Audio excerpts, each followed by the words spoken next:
change the wine style and the impact on flavors and expression. So here are Dave and myself. You see us on the screen. Dave is our winemaker and a partner in our company, and I am the second generation to run Emeritus now, taking over from my father. So let's get into it. Just to give everybody an overview of where we are, if you're not very familiar with Emeritus or Russian River Sonoma, for those of you from far away. We are in Western Sonoma County in the Russian River Valley. You can see here our two vineyards, Hallberg Ranch and Pinot Hill, are starred. Russian River Valley is a cool climate area. We're really impacted by fog intrusion from the Pacific Ocean. That kind of has the biggest impact on our climate and our weather variations throughout Russian River Valley and all of Sonoma County, really. Green Valley is a very cool area of Sonoma, but the coolest is actually the Sebastopol Hills from Russian River Valley, where Pinot Hill is. So we're in some of the coldest areas of Russian River Valley and also in Sonoma County. So just a little bit of an overview of where we are in the world. And Dave, I'm gonna let you take it away. So part of the, we're prior to picking, and we're not even going back to leafing decisions and things like that, which we can get into on another day, but prior to picking, you and your team are out in the vineyards every day, often multiple times a day. And I'd love to just hear what are some of the things that you're looking for that are impacting your decisions around harvest. And yeah, take it away. Sure, sounds great. Thanks, Maury. Good morning, everybody.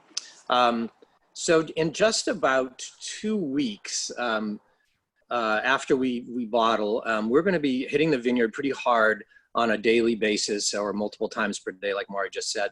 And the first thing is almost a visual assessment of how the different blocks are tracking relative to one another. And we're looking for things like the hardening of the canes, so the lignification, the canes turn from green to yellow to brown.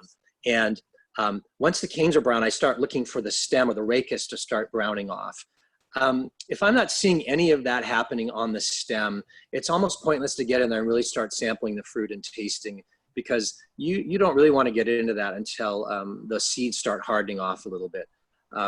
So we're doing a rough kind of visual assessment. We're already laying out kind of a tentative harvest order based on what the yields look like in each block with each clone, the kinds of yields we might want for each clone, taking down notes as to what kind of thinning might happen 3/4 of the way through veraison or coloring. So that's sort of your last moment to adjust crop level and to make a little more uniform flavor ripeness, kind of regardless of what sort of style and what ripeness you're going for each clone and each block. So for instance, if you have a block that's running about 10% heavier than you would ideally like it, you might go in at 90% veraison and drop off 10%, the last green clusters or pinkish clusters, when there's about 10% uncolored. And so you're removing those clusters that are lagging a little bit behind. So that when we do start to sample the fruit, we can be fairly confident that each vine that we hit has a fairly uniform maturity level in each vine that we tend to sample. And we're sampling big buckets full of grapes. We're not doing individually. So once we start doing that, we have an idea of stylistically what we're going for each clone. Some clones you're going to want to hang a little bit longer, pick a little riper, and so those can get put towards sort of the end of the line. So again, we're constantly juggling, creating a kind of a working order of how we're going to attack the vineyard in terms of assessing ripeness, how quickly things are ripening, and then where in the harvest each one of those blocks and clones is going to come in. And so some of the things we're looking at from a chemical standpoint, this is going to get a little nerdy here, but that's just fine. I assume you can all handle it. So we're tracking, the sugar is sort of incidental. Our style at Emeritus is relatively low bricks, partly because we're dry farming and we can get good flavors fairly early on at lower sugar. So sugar is a way for me to, again, assess relative ripeness from block to block. It's not an absolute from a decision-making standpoint. We're looking for that peak early flavor in any block, almost regardless of what the sugar is, assuming it hits at least a certain minimum. But we are watching carefully our rises in pH, which is indirectly and directly tied to total acidity. And being in a cool area, our are, again, stylistically, what we're looking for is a brightness of acidity. That's not everybody's style. Maybe it's not what lots of people are tracking, but I think most winemakers are looking at increase in sugar, increase in pH, and a slow and hopefully gradual decrease in the acidity, and specifically malic acid. That's the acid in the grape that's getting respired during the kind of late season photosynthesis. And once we are seeing things approach, if we're maybe 10 days out from when we think the optimal flavors are going to be, we're really going to drill down and do a pretty detailed analysis for the malic acid in particular. Those are often indicators of any sort of stress that might be happening in the vine. Again, we're dry farmed, so it's rare that we're going to see anything due to dehydration stress. But if that were the case, you would see elevated pH. You might see a rapid decrease in malic acid. So the basic chemistry of the grape and the juice can give you a kind of an early warning sign of if the vine is beginning to shut down. There are other visual indicators like yellowing leaves in the fruit zone, that sort of thing. So there's chemical analysis, there's flavor analysis by just tasting the fruit, looking at the juice that we're crushing in our hands. We're looking at the seed hardening. The seeds go from green to yellow to light brown to dark brown in a typical season. And so we're looking for a gradual hardening off of the seeds so that the wines, when we make them and when we finally do decide to pick, they're not overly tannic or too bitter. I'm looking often when I'm out in the vineyard sampling, I'll take the berries and I'll crush them on my hand and I'll see how much pectin is still in the berry pulp. If it's very pectin-y and very kind of, to be crude, it's sort of boogery, it's sort of slimy. Yellowy. Yeah, that means the inside of the berry hasn't really started breaking down yet. The back side of the skin is where most of the color is extracted from. And if there's a thick layer of pectin there, it means you're not going to get a lot of early color extraction. So I'm actually rubbing the skins in the palm of my hand and looking for purple color to come out in the palm of my hand. As we're bringing the samples to the winery and stomping on them, we're looking at relative color expression in the juice just with our foot treading. And again, because we're dry farmed here, we tend to see color come in fairly early at fairly low brick. So we're taking notes of all these things. Is it pale pink? Is it orange? Is it still bright green? We're smelling the juice. The juice smell goes from being very green smelling to a pleasing sort of dried straw smell. And then you start picking up sort of fruit aromas as the fruit approaches ripeness. So all kinds of things are sort of entering into the picture to decide when we might pull the trigger and pick a certain block. Yeah, and I would say, oh, sorry to interrupt. I would say please. That also these decisions and making them different than how you might, or if you were aiming for a different style, or of course in a different vineyard, you might be looking for different things in the berries. You might prize pH more, you might prize malic acid more, you might prize bricks more. And those are all going to create different styles depending on exactly what you're tracking and what is the most important or top 2 or 3 most important pieces that you're looking for. Yeah, exactly. I mean, for instance, when I used to, in my old life, when I used to make Cabernet, we were looking for the disappearance of a green character, or what referred to as pyrazines. And, there's people, a lot of people have an aversion to that kind of flavor, a greenness in their red wines. So you're looking at sort of a slow disappearance of that in the flavor of the skin.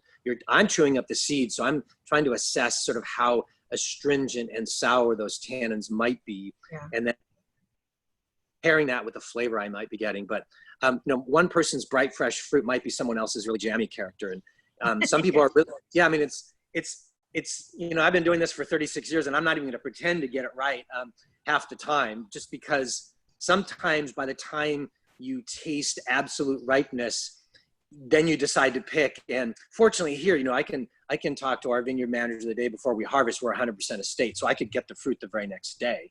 But you know, sometimes if you are purchasing fruit from other people, you might have to get in line, and just, you know, logistics do enter into picking decisions often. Well, and also, you know, how many tons are you bringing in that day? Did you already commit to bringing in XYZ block or, you know, XYZ vineyard? And then you also realize that this is going to be ripe right at the same time. How do you manage that workflow? I mean, that enters into the decisions almost as much as anything else for most wineries. Not all wineries, but for most. And I'm keeping kind of an obsessive eye on the weather and the weather forecast. And, you know, if we see a heat spell coming and there's a block that we think is just like right on the cusp of ideal ripeness, I'm not going to let that block go through the heat spell. Even though we're dry farmed and the fruit will remain fairly crisp, I don't want to risk the ideal flavors turning to something that's a little more dehydrated tasting. I'd rather pull it off even a touch early than have it ride through a heat spell. We're also looking for things like rain. And so, you know, there's all these factors that are, you know, out of our control, and many are within our control. And then again, the style of the wine that you're trying to make will very much drive the decisions and what you're actually looking for in each block with each clone or each variety. I mean, it's really just, you know, we have a particular style that we're going for. And so by now I'm fairly comfortable with each of the clones to say, okay, where in the physiological ripeness of that clone and that block is ideal for that season. And that'll be the last thing I maybe mention for the prior to picking is every season sort of sets up a whole different set of parameters for when you might be harvesting. And even those chemical parameters, you might fudge them up or down depending on what you know the season to be. If it's late, you might be looking for something in particular. If it's been very warm, you might be looking for something else to adjust for that excessive heat spell that we might have had 2 or 3 weeks prior to picking. So, and even something as simple as crop yield can affect how you might push ripeness one way or the other. So lots of factors. I feel so lucky that we are in a state vineyard. You know, as much as you can have control over nature, we're pretty close to it. I've also worked places where you have, you know, you're out in maybe, you know, in a dozen different vineyards at a time, and you're trying to juggle all these things, and then you're trying to stay relevant on the growers' lists as far as when you might be able to actually pick fruit, and you're having to give, you know, 5 days notice to picking instead of next day notice. So it's a great luxury where I am at the moment, but I feel for any of those that are in other situations because I've been there as well, and it's a real challenge. Yeah, for sure. Yeah, I think a lot of people, when we think about what winemakers are looking for picking, most people just assume it's bricks, maybe some pH, maybe some color, but it is really a full picture of the grape and of the season, really, as you said, and then what style you want, of course, and what are you going to prize in what you're looking for.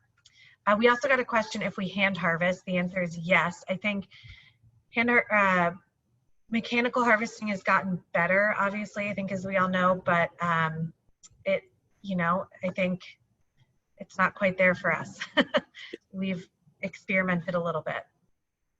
Pinot Noir tends to have fairly thin skins relative to, say, Cabernet, and so it's difficult for those skins and the whole berries to survive the being knocked off the stems or being shaken severely. So we're picking everything by hand. We're actually using scissors instead of the little serrated curved picking knives. We're trying not to shear and cut diagonally or shred the stems to avoid kind of any stem flavor that you might get from that kind of sappiness when you're cutting through the stem.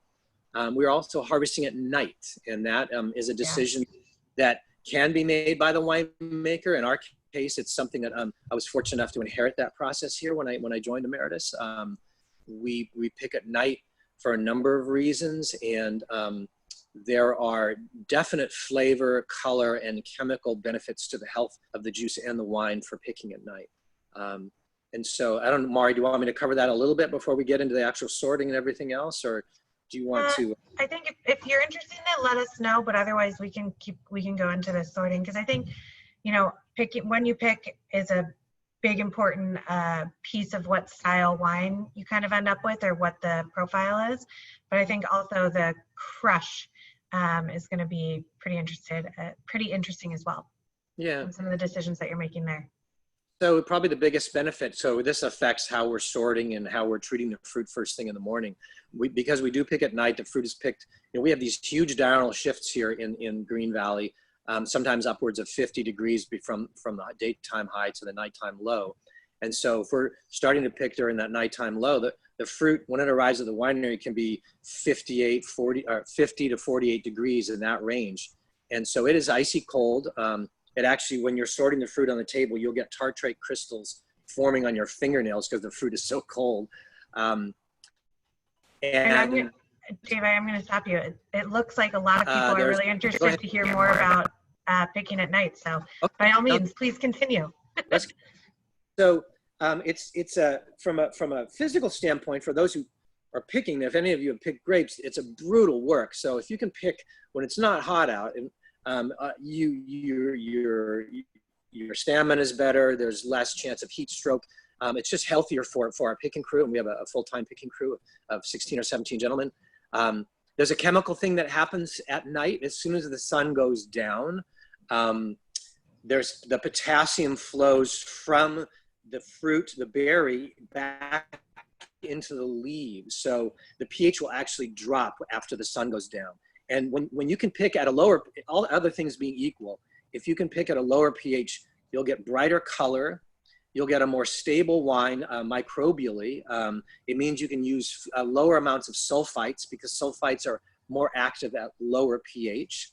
And it gives an impression of concentration. Some people will use the word minerality, but there's a focus to the acidity that you get when you have less potassium in the juice or in the wine. So it gives you that very mouth-watering sort of succulent characteristic. Important for, certainly for Pinot Noir, obviously for white wines, maybe to a lesser extent, a lot of people wouldn't care for that in Cabernet. There might be some tension with the tannin, but it's something that we really prize. And one of the benefits for harvesting at night is that basic flux of potassium out of the fruit into the leaves. And then as soon as the sun comes up in the morning, we've stopped picking by then, the potassium flows right back into the fruit. So we're capturing the fruit at this little perfect moment each night.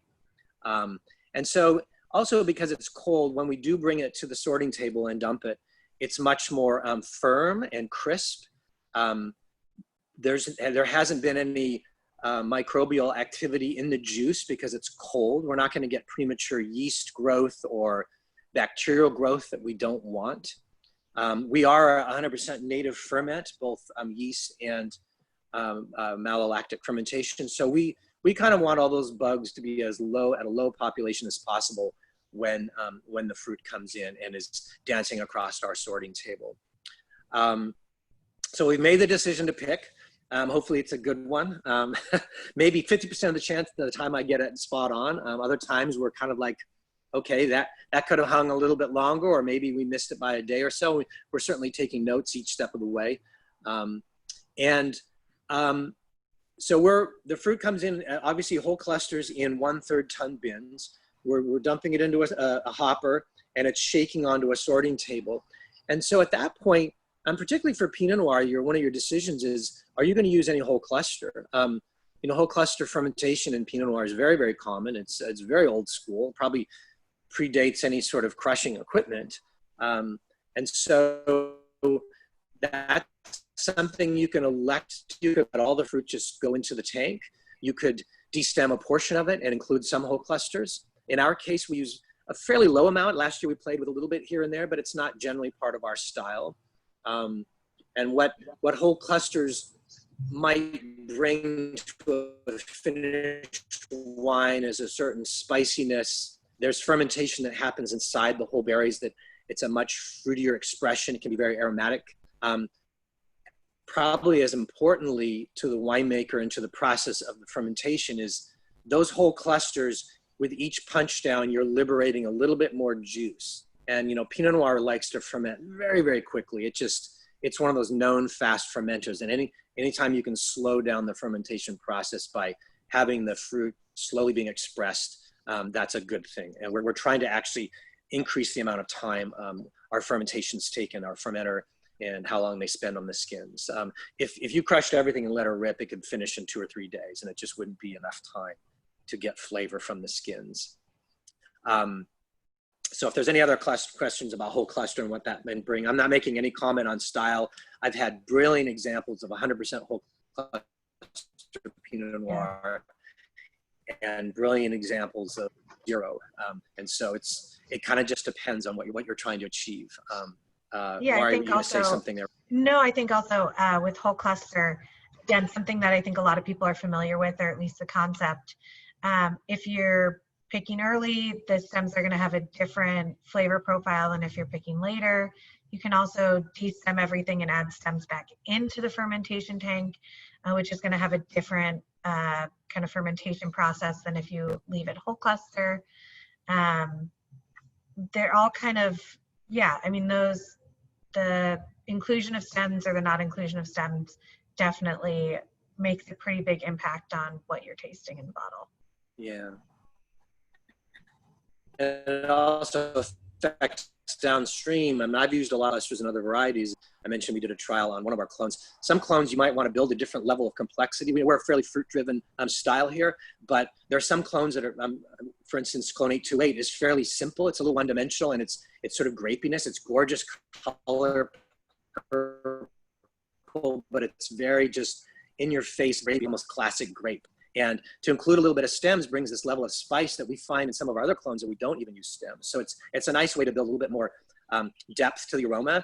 And I really like what it does to the mouthfeel. You get a kind of sappy tension. And if we were to be a whole 100% whole cluster or a portion of, we might be holding our wines even longer in barrel. I think those wines often take a little bit longer to resolve in barrel. Sometimes it might even require one racking to give a little bit of air to allow all those tannins to resolve in the wine. But so what you do at the day of crush can also determine what happens downstream during the élevage or the barrel age. I noticed that the next on the list is the separation of clones or not. And, you know, at Emeritus here at Hallberg and at our other vineyard, Pinot Hill, we have all the clones separated block by block. And in Burgundy, oftentimes the parcels are what they call a sélection massale, where it's a lot of different clones all mixed together. As vines age out, you know, if the average age is 80 years, they might just be replanting one vine at a time. And obviously the clone they're going to replant it with 80 years later is going to be a little different than what the original vineyard was. So I think in speaking to some of my colleagues over there, they often say, they'll contact the nursery and they'll say, well, give me a nice mix of 3 of the most kind of popular clones now, and I'll just mix them up and replace my vines as they go. And you know, for them, the age of the vine is more important, and the soil and the location on the slope more important than clone. Here we're, you know, in the US, we're maybe a little more clone obsessive, but we still have the opportunity, if we choose to take a little bit from 2 different blocks and combine them, or 3 different blocks and combine them. It doesn't happen very often here, but often near the end of harvest, it's fairly common. And those wines can be very, very surprising, and the end results are, you never know what you're going to get when you put them together. And that's part of the appeal, I think. Also, using the sorting table and an optical sorter also on the list. Our optical sorting is me and a couple other folks. We're old school optical sorters. And you know, again, every year you're looking for other things, and certain clones you might be more forgiving of some variation in color. The wings, which are the little side clusters of Pinot Noir, oftentimes don't color up fully. So we might be snapping those off. You know, again, a visual assessment. I've seen optical sorters, which are incredibly effective, spit out so much fruit. And you look in the bin and you say, well, of course you wouldn't want that in your fermenter, but sometimes adding a little bit of that other character to the finished wine makes a more complex wine. So we don't use an optical sorter, but I'm not at all opposed to them. They're very, very expensive, but we're kind of old school. We go slow, and it gives us an opportunity to really get our hands in every clusters as they go by, and feel the clusters as they go by, assessing temperature. I mean, you can smell, as the fruit's coming across the sorting table, you're smelling sort of the character of that particular block or that clone on that given day. And so I like being very hands-on at that point. I think an optical sorter too gives you definitely more of a uniform product, right? In the grapes, you get more uniform ripeness. Whereas when you're just doing the day of optics, or human optical sorting, you're getting definitely a little bit more of that variation, whether it's from wings, whether it's from just not every vine having exact ripeness in the same block, but you are getting a little bit more differences versus more of a singular profile. Right. And I'm a firm believer in, if we're going to place so much importance on the site and how that site expresses the fruit, well, part of that expression is the variability or how the fruit looks. And if you're going to make all the fruit look identical on that day that you pick, in some ways you're throwing out some of the peculiarities that have expressed through that site, in that vintage, into that fruit. And the wine, while technically perfect, if you did sort all that out, it's going to be darker, it's going to be fruitier. I think you lose a little of this sort of specialness from each place, each clone, each vintage. Again, I'm not opposed at all to optical sorting. It's just I like doing it by hand, yeah, that's my take. Okay, well, let's talk fermentation vessel. Sure. So our sorting table goes directly to a conveyor, which rises up. And at the end of that conveyor, those are the whole clusters at that point. It's going to pass through a destemmer, or not. If we're going to include some whole clusters, it might fall straight into a tank. So whatever that vessel is, we have the choice, or most winemakers like a variety of fermentation vessel. We use a lot of open top stainless steel 3 to 5 ton tanks. We have some 4-ton open top wood fermenters. We have a 3.5 ton concrete fermenter. We have smaller 1-ton open top fermenters. So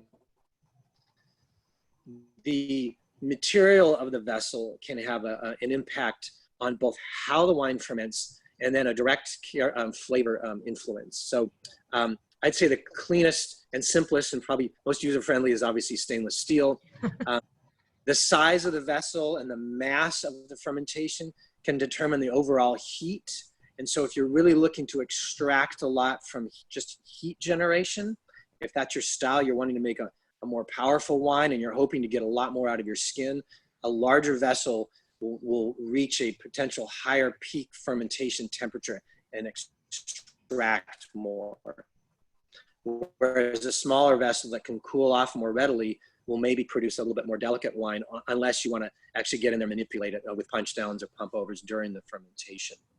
Something like wood, I find wood, it's insulative. It's the wood staves are 4 inches thick on those wood fermenters. They can hold more of the heat in, and so you get a more when the jacket comes on, you get a more even temperature. You're not having highs and lows when the cooling jacket comes on. So it's a very even fermentation. There's an oxidative effect from just the wood and the rough surface area that can make a wine that maybe could be more tannic if it were fermented in a stainless fermenter, kind of more mellow in oak. And oak can be an oak upright. It can be in a barrel. It can be in a puncheon. There's lots of different shapes and sizes. And again, it just depends on the style. Some people are like to ferment in brand new oak, their red wines, in order to integrate the character of the oak into the fermentation right away. Very, very popular in high-end Cabernet, for instance, in certain parts of the world. Concrete is another whole animal. I worked in Bordeaux in 1985 and all the tanks were concrete. And now, for the last 10 years or so, they've come in vogue again. And it's a rough surface. Like wood, they can insulate, so you get a more even fermentation temperature. They can take some of the edge off a more tannic variety or clone. If you don't treat the concrete, you can actually get kind of concrete flavor. So you do have to treat the inside of the fermenter with tartaric acid to kind of pre-react the sides of the concrete before your wine and juice goes in. So I love having a variety of different vessels because, on a certain day when you see the fruit going by or you've been tasting it in the vineyard, you say, okay, it's got this character. Let's either accentuate it with this type of vessel, or let's capture it in its most neutral form with stainless, or let's counteract it by using one of the more kind of flavor-driven fermentation things like oak or concrete. So lots of choices to be had at that very moment of deciding where to ferment. Yeah. You gonna say somewhere? No, I think that how you ferment is as important to almost anything else that we do in making wine. Yeah. And so now we've chosen either stainless or oak or concrete. And at that moment when our fruit is falling into the fermenter from the destemmer, or we're dumping it in, you know, our fruit is very, very cold, which is a really good thing. It means it's not gonna start fermenting right away. If the fruit is 90 degrees, it can be fermenting pretty quickly by the end of the day. There's very little in terms of microbial life on the outside of a berry, but when you bring it in the winery and it's warm juice likes to get going, and those native yeasts can really start fermenting very, very quickly. So it's quite common to add sulfur dioxide or sulfites to the juice at that stage as the tanks are being filled at a low enough level just to knock out any kind of rogue yeast or bacteria that might be present, so that you can delay the onset of fermentation. Whether or not you're going to inoculate with a commercial yeast, or in our case, just allow it to soak until the native yeast population builds up enough to get started. And we're looking for the Saccharomyces yeast to do the fermentation. It doesn't mean that there isn't some activity of the non-Saccharomyces already happening in the juice, which can add some very charming flavors that do persist into the finished wine. But we're trying to keep all that at a minimum. We like a nice 5 or 6 day soaking period at around 55, gradually warming to the high 60s.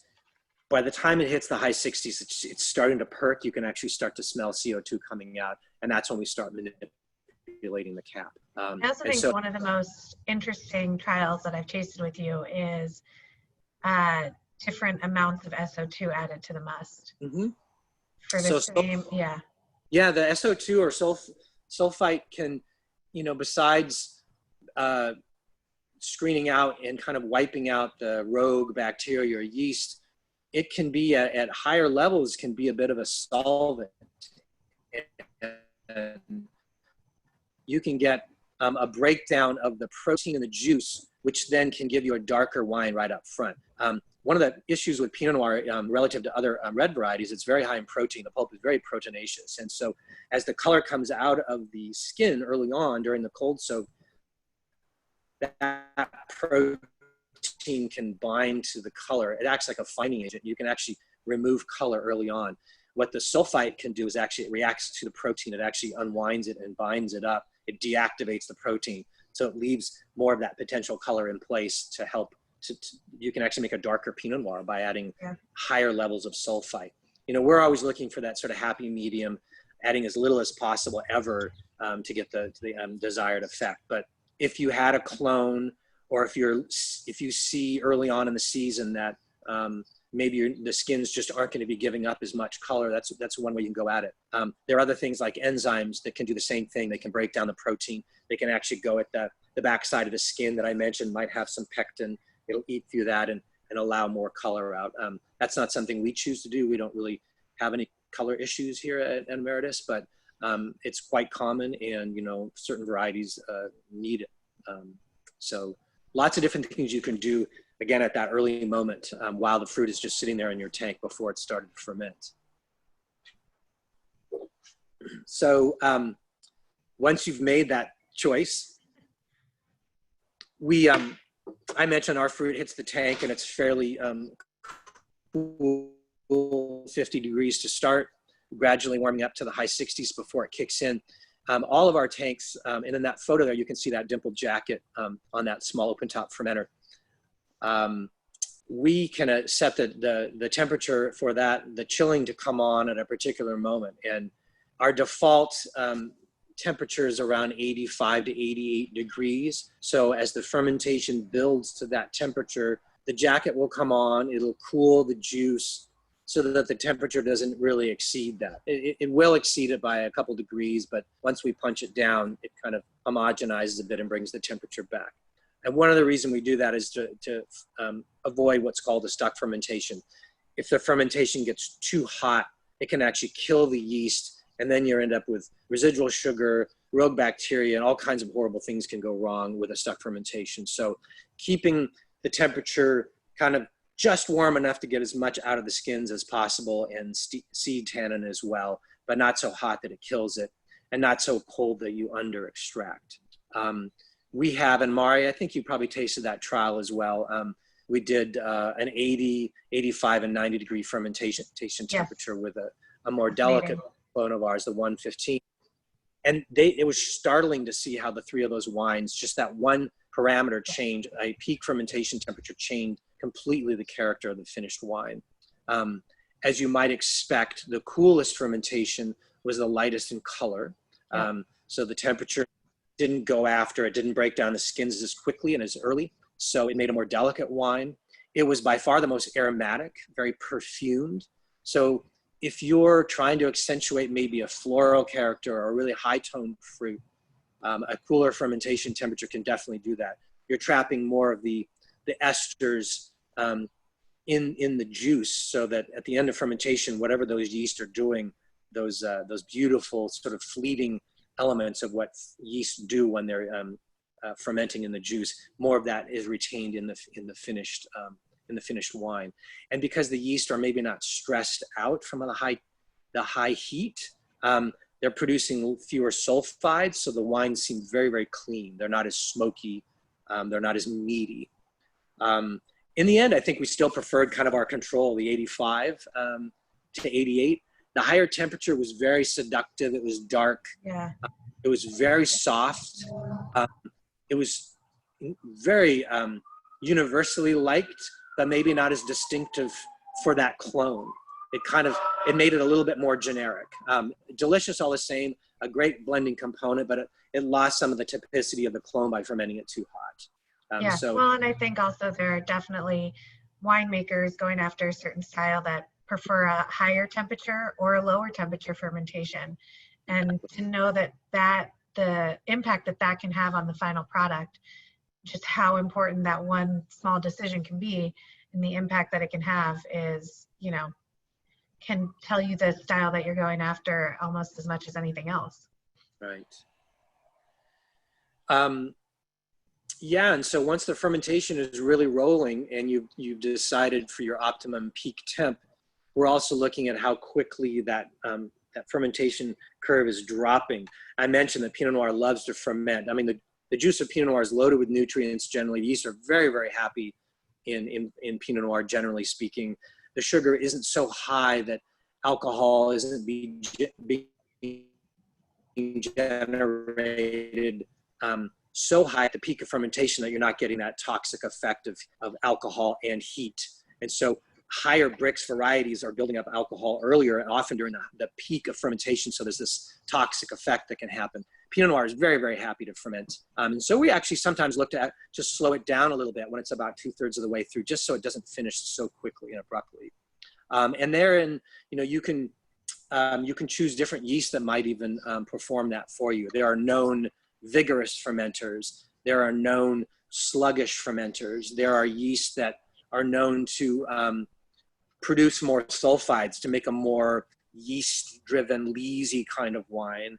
There are yeasts that, in theory, make more polysaccharide for more textural. So if you have very tannic wines, a yeast might be a good choice.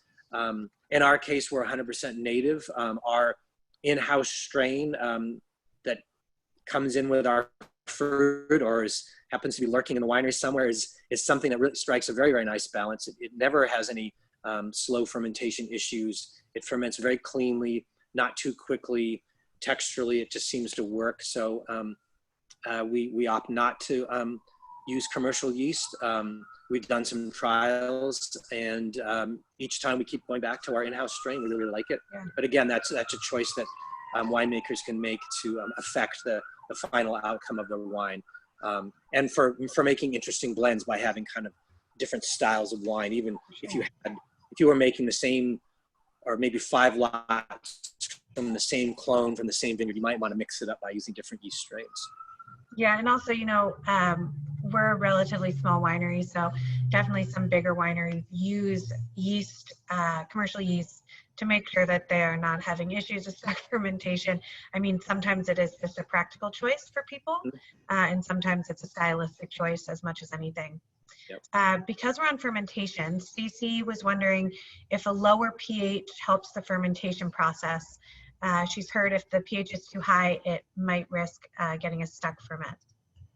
Yeah, there's a couple of things going on with pH, and you're exactly right. There are, there's things we know about yeast and a lot of things that are very mysterious. At higher pH, there might be some issues of the transport of nutrients from the juice into the yeast, so it can actually carry out a good fermentation. A lot of those mechanisms that allow the glucose and fructose through the membrane into the cell can be affected by potassium. Potassium can be a pump one way or the other. It's sort of the driver for a reaction across that barrier into the yeast. One of the things I know about sort of basic amino acid and chemistry of what the yeast are doing, when the yeast are using the amino acids as the nitrogen source in the juice, so it's like they're vitamins, the amino acid makeup of that juice is very particular to that clone, to that variety, and to that site. And those amino acids get chewed up by the yeast and make a lot of the esters, the things that really are the marker for the clonal flavor or the varietal character or the vineyard character. At lower pH, yeast are more effective. They produce more of those aromatic components. Once you cross over the 3.6, there's just fewer of those esters produced. So for us to pick at night and bring in fruit that has very low pH, often 3.2, 3.3, we're assured of getting sort of the maximum amount of that ester formation during the fermentation. And I read this article only just a couple years ago, and it kind of blew me away because it made me realize that, sort of by happenstance, what we're doing here is really capturing a lot of perfume in our wines as a result. And I kind of played back, my multiple vintages and like which vintages are the ones that I prize the most, and they're often the very cool ones. Well, why is that? Cooler vintages, lower pH, often more aromatic. And it's something as simple as that. Gets back to chemistry. Everything gets back to chemistry. I wish I paid more attention in college. I did remember a few things. So I hope that answered your question. So while the tanks are fermenting, whether it's stainless or wood or concrete, and your fermentation is just beginning, you can choose how you're going to manipulate that fermentation, how you're going to make sure that fruit doesn't just float to the surface of the tank. And you want that fruit to get down into the hot fermenting juice so that you get the maximum character out of your fruit. I mean, you've spent all this time growing this. You don't want to just let that fruit ride it out on the top and not extract the flavor from that wine. There are some no punch down, no pump over wineries that make very delicate, very beautiful wines. But we feel like we want to manipulate it just enough to get enough character out of there without overdoing it. So cap manipulation through punch down, pumping over, both the duration, the frequency, when you do it in the fermentation, whether it's the beginning, during the peak, or at the tail end. So where you insert the manipulation of the cap and the ferment can also affect the outcome. If you're manipulating a lot early, you're going to liberate a lot of the juice. So all that juice is available to ferment, so it'll ferment quickly. If you do it, we wait till it just begins to start fermenting. We start with some gentle punch downs. We're constantly, it's like a time release. We're slowly releasing the juice into the fermentation. So it's kind of a straight line fermentation. If you manipulate the cap a lot as it's starting to go dry, when there's a lot of heat, when the seeds have been laid bare through punch downs or pump overs, so all that seed material is there, you can really start affecting the final tannin level of your wines. So if you're going for a more tannic style, some late fermentation manipulation and or extended maceration can give you more of those seed tannins in the finished wine. If you press off early when it's still hot, you can capture a lot of that color. You're basically wringing the color out of the skins while the berries are hot. Makes it really dark wine, but maybe you're getting it off the seeds earlier, so you can make a very dark, very thick wine without a lot of tannin. So where you choose to manipulate and then where you choose to drain and press can have a huge impact on kind of the overall style or character of the finished wine. And so, yeah, extended maceration is sort of the last on the list. When the fermentation is done, I mean, you can press before it goes dry or there's no sugar. You can press right at, right at dryness, or let it sit as long as you want. And so again, it depends on the style that you're after, the variety that you're working with. Sometimes tank space forces your hand a little bit. Oh my God, we need another 10-ton fermenter tomorrow. We better empty something. So, I'd like to believe that every decision we make is a very deliberate one, but that's not always the case. Sometimes your hand is forced a little bit, but and sometimes those decisions that you make counter to your own intuition can make extraordinary wines, and they become a method that you end up adopting for your own use. So you just never know. It's all about experimenting. Yeah. Every year you have to. All right. The élevage, and we won't get into oak too much because join us next month and we will get into all things oak and discussing kind of how that plays into wine style and all of that with Pinot. So we won't get into that too much, but I'd love for you to maybe just a sentence or two. Yeah, so we're, obviously you can use oak or you don't use oak. And if you use a barrel, you can use American oak or you can use Hungarian or French or Russian. It can be traditional barrels. It can be larger puncheons, which are 500 liter, or you can use large foudre. The sky's the limit when it comes to the kind of oak you use. And so we're fairly, oak is not the most dominant characteristic of our wine. So we're at around a third new, and we're trying to use barrels that kind of really respect the aromatics, bring more mouth energy rather than overt oakiness to our wine. So we have coopers, the same 3 coopers we've been working with for ages and ages and ages. And we visit them every year and inspect our wood stock. But it's, again, the winemaker's choice to have oak be a character that's consistent and dominant, or subliminal or non-existent. And there's lots of ways of going about it. The type of cooper, the type of wood, the type of toasting. But in our case, we use 100% French oak, only because that's a tradition for us, and we find American oak to be a little bit maybe too flavorful and aggressive for Pinot Noir. But again, I've had perfectly delicious Pinot Noirs made in American oak, so it's just what we do. But we'll get into our barrel program. Teaser for next month, yeah. Yeah, exactly. And so what I will do is how we discuss, just as we're getting ready to drain and press a tank, we have the seeds or the skins have floated to the surface. There's a fairly good separation of clean wine underneath the free run. There's seeds often on the bottom of the tank with yeast. So we drain the free run out and pump it to a small holding tank on stilts, so we can gravity fill barrels the next day. And then your decision can be, when you rake out your skins and seeds and press, in our case we use a basket press, do you want to include any of that press wine with the free run before it goes into the barrel for élevage? And so we're constantly tasting our press fraction.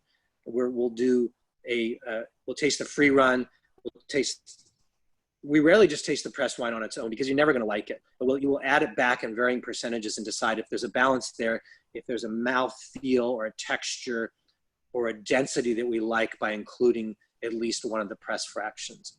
In most cases, we're very, very happy with the free run, and the pressed wine is kept separate. But what you will see in the pressed wine is the pressed wine tastes, I call it pressy. It tastes like squeezed out skins, like dried fruit, like fruit leather. It can have some greenish character or stem or seed tannin, so you'll really feel it. It's often cloudier, so it's less pretty. And so if you're just looking at the press wine by itself, you're not going to like it. You have to add it back to the free run, which is clearer and cleaner, and see if you like any textural effect that you might get from that. So those are decisions you can make right at that moment. So we have that wine that's going to go to barrel. We put it up into a holding tank to let it settle overnight so that a lot of the grape solids and many of the yeast settle to the bottom. And then we gravity flow directly to barrel. And we taste each lot that morning. We kind of assess the overall character. Is it really fruity? and powerful, in which case, oh, let's use a more neutral oak. If it's a wine that's maybe lacking in mid-palate structure, we have barrels that we can select that provide that kind of mid-palate structure, maybe a lighter toast that's more about the energy of the wood and not the toasting, the artifacts of toasting. If you have a wine that's maybe more simple, I mentioned that clone 828 earlier, that's very, very grapey. It likes a little bit of a toastier wood, an Allier that has more flavorful oak. We might up the new oak to kind of offset that more kind of one-dimensional aspect of that clone. So, you know, every winemaker has their arsenal of barrels that they love. Most winemakers I know are always experimenting with different coopers and different toast levels every year. I will say without any hesitation, there is not the perfect match of oak to wine. It is just as soon as you figured it out, the next year comes along and either the wine changes or the barrels change. And I am constantly surprised at which barrels I prefer, which forest, which toast, and which wine. And more often than not, it's something I didn't predict. So I'm not going to pretend to have that figured out at all. I think the best you can do, and what we try to do, is even if we're only using 3 new barrels for that particular small batch of wine going on that day, we'll try to pick 3 different barrels, as well as some 1- and 2-year-old. And the mix is always the most interesting and the best balance. But you just never know what that interaction is going to be like. It's fascinating. And, you know, we keep notes every year, but you just never know how it's going to turn out. And yes, to Stacey, we will do a deep dive into oak next month in August. So we will come back and really get into all of the ins and outs. Yeah, we've had some great visits over there with both the Marandier, the guys who go into the woods, who select the trees and the staves, our stave mill, and our coopers. So we've got great photos, some video footage, and it's an amazing business. It's every bit as fascinating, and the people that do it for make barrels are very passionate about what they do. It's incredible. So we've got our wine in our, what we think is the perfect mix of barrels, hopefully. And so we put it into our cellar, and our barrel cellars are generally kept at around 60 degrees. You can warm the cellar up if you want to encourage the secondary fermentation, the malolactic. You can inoculate for the malolactic if you want it to happen quickly, or with a strain that you're particularly fond of the flavor attributes. You can actually inoculate during primary if you want it to go concurrent. It's not a real common thing with Pinot Noir, but I know for other varieties, it's quite common to have both a primary and secondary fermentation happen simultaneously. In our case, and often, and maybe it's traditional in Burgundy, and partly as a result of how those cellars are. You know, Burgundians are putting their wine to barrel, and those cellars get very, very cold in the wintertime. Even if you do inoculate for malolactic, nothing's going to happen until the springtime. So there's a traditional lag in Pinot Noir between the primary and secondary fermentations.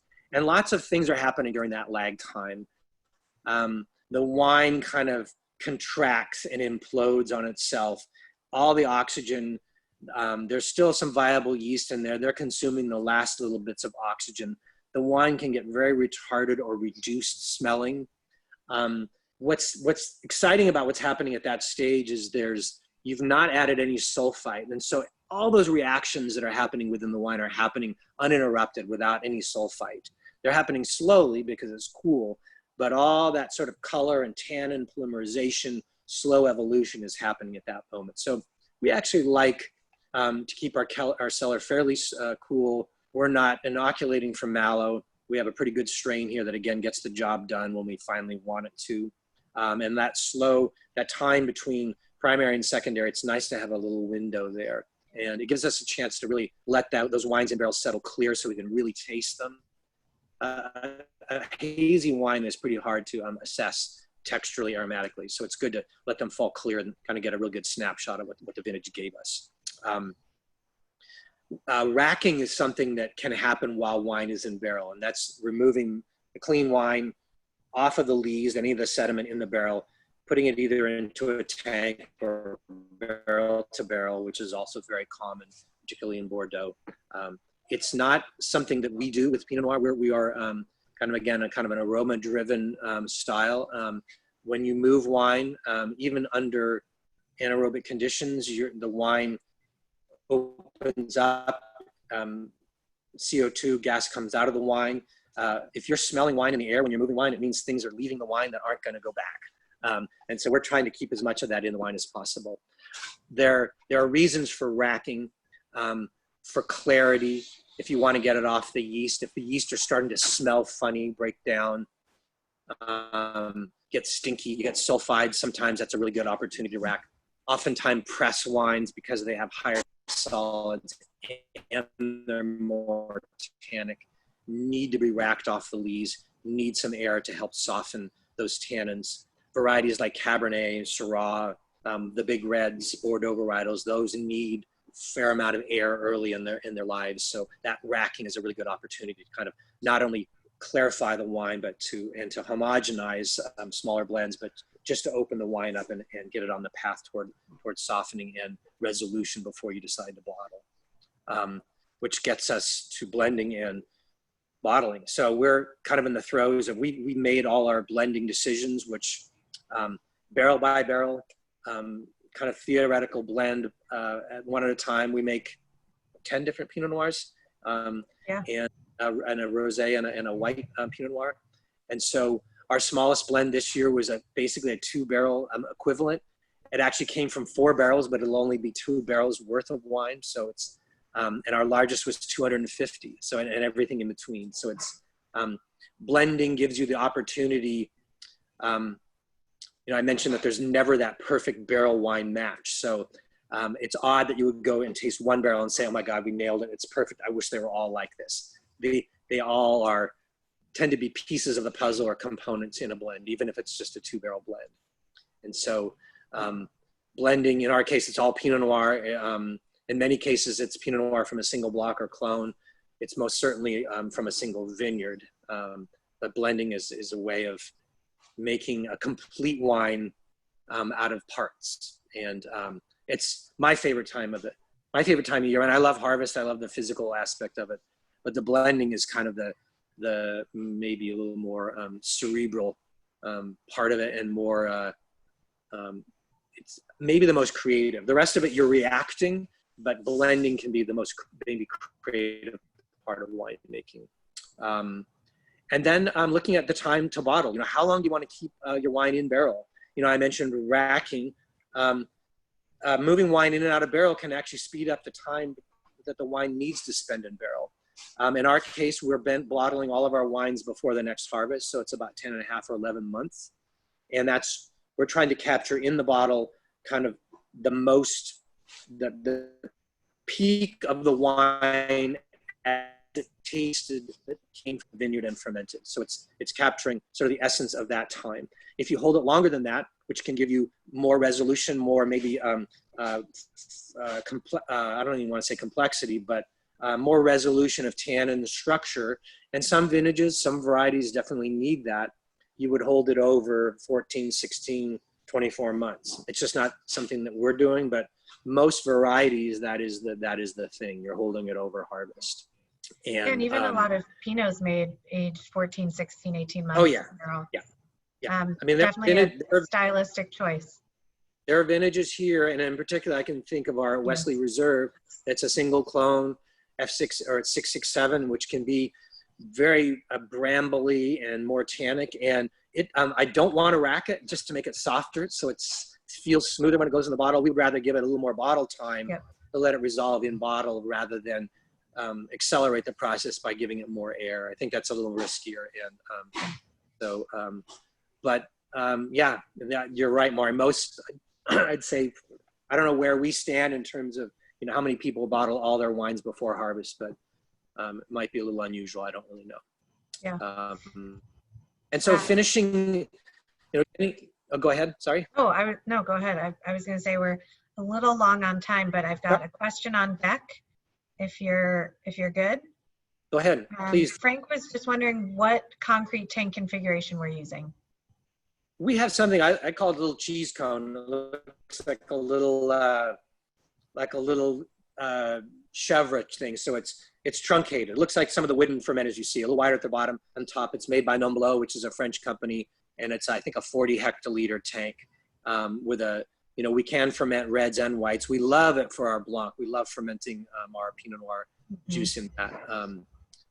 Yeah, that's the shape. It's a fairly traditional shape.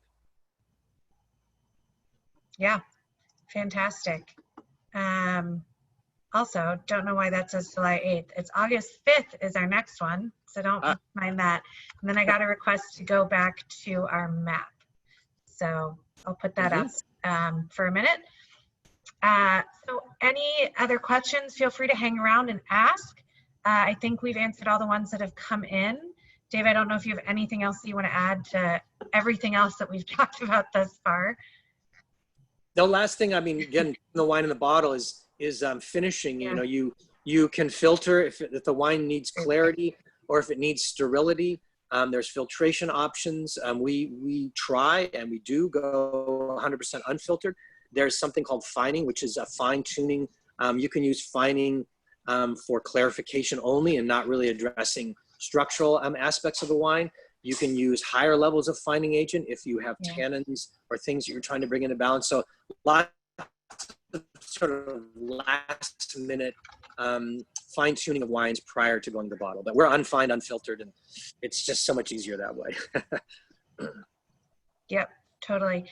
Also another question. Yes, we have been recording this. We will absolutely be sharing it. If you're interested, please let us know. Okay, a couple other questions coming in. Do you cold stabilize? We do not. Well, actually, that's not true. Our Blanc, which is a white Pinot Noir, even though it largely is cold stable before we get it out of barrel and concrete and stainless, just on the outside chance that someone throws it in their refrigerator and they forget about it for a month or two, or they freeze it accidentally, we bring it down to about 30. We're not like chilling the daylights out of it. That's the only wine we do that to. None of our reds is cold stabilized. I'd rather not do that at all. It does change the finish chemistry of the wine, so we don't feel the need or desire to. And then how long do we bottle age before release? Well, depends on the wine, really. Yeah, it depends on the wine. As Dave was saying, you know, there are certain wines that need that extra time, whether it be in barrel or bottle or both. And so typically we release anywhere from 2 to 4 years after harvest. Again, just depends on the wine. And, you know, for what we do versus, you know, the kind of the style that we're going for, the style that we have as our house style, it's typically, most of our wines are on the drink younger side, although they do age very, very nicely. But if you are making a wine that you know, want to age for 5 years before you're even going to open it, you might be doing different manipulations, whether it's more SO2 in the must, whether you have a shorter barrel age, lots of options. So for us, anywhere from 2 to 4 years. I think most of our wines drink very well for 10 plus years. Yeah, there you have it. There you have it. All right. I'm personally a fan. I'd rather drink wine too young than too old. So always err on the side of drinking wine a little too early. Absolutely. Yeah. And then come back. I am the same way. For more. That's the goal after all. And the best wine is the one in your glass. Never forget it. And whatever I have for sale. So. So, all right, everybody, thank you so much for joining us. This was so much fun. It was great to see so many old and new faces, or names, I guess. We can't wait to do it again next month, first Wednesday of the month, every month through the end of the year. We're doing this. We may have to postpone September, given harvest, but we will just wait and see. So with that, we will say goodbye and thank you again. If you have any questions, feel free to email us back, give us a ring, whatever you need. We are here for you and love sharing what we have with you and want to hear from you. So thank you so much, and we will see you again next time.